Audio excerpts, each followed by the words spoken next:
we know trauma isn't just about memory. Trauma lives in our body, in our cells, right? And can a blessing reach to that level, in that depth where trauma can be healed?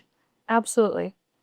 In fact, like that's one of the premise of our clinical trials is people who have severe trauma, severe mental and emotional health problems. Okay. But I like to just give an overview of what trauma is exactly. Trauma is usually when either we've suppressed our emotions or the world, something in some situation, another person or circumstance has forced our emotions to become suppressed, right? We've been forced to live in an emotional reality that we're uncomfortable with. That's essentially what trauma is.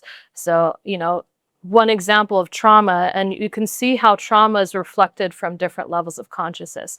Most psychologists, if you talk to them, they'll say trauma lingers for the rest of your life, Yeah. right? You can maybe improve the degrees by which you experience it or live with it, reframe it for yourself, give it different context. But a lot of psychologists believe that even with, dosing on drugs and therapy and all these things, trauma continues till you die. That's what a lot of psychologists and scientists firmly believe. Trauma is so residual, it goes down to your very DNA, your genetics, your core of who you are. And they found out they even pass on experiences and likings and dislikings and things genetically to your children. So you can pass trauma down genetically as well, right? Aversions and likings and dislikings, all of that is genetically passed down.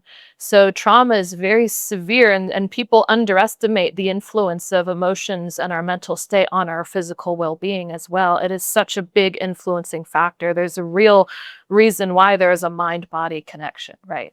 And so trauma, when you look at it from a lower level of consciousness, I give this example where you take a woman, right, who, was absolutely in love with this man, right? And they had a wonderful relationship. And we've applied this realistically too with real human testimonials. So these are real examples. This is just a story though. You take a woman who's been rejected suddenly out of nowhere. They've lived together, loved each other for years, right? And suddenly he says, I don't love you anymore. We're mismatched, right? He rejects, says, I hate you, everything about you, right? Completely rejected, throwing this woman on the street. This woman's living with trauma now, right? And this trauma is everything. It manifests as mental restlessness, like poor quality sleep, poor energy. Their whole metabolic system is in havoc. Their, anxiety, depression, it's a whole host of problems. Menstrual problems start to arise from all of that. You have all these situations that arise from this traumatic experience. This woman starts to doubt her value, her self-worth, right? Loses inspiration, motivation, wants to just lay in bed and rot, right? As this term goes, all of that, right? That's from a lower level of consciousness. From a higher level of consciousness, we've seen this. We've seen people who leave relationships even with the blessing. And what happens is, as a result, when this relationship separates, even if they're rejected, they don't suffer from the complex of the rejection. What happens as a result is they're at peace with it. They're okay. Instead, how they take it, how they internalize it, how their mind takes it in, right? And facilitates it within their being and gives it the framework within them without them having to do anything on their own, without them having to, like give themselves positive affirmations and work themselves up.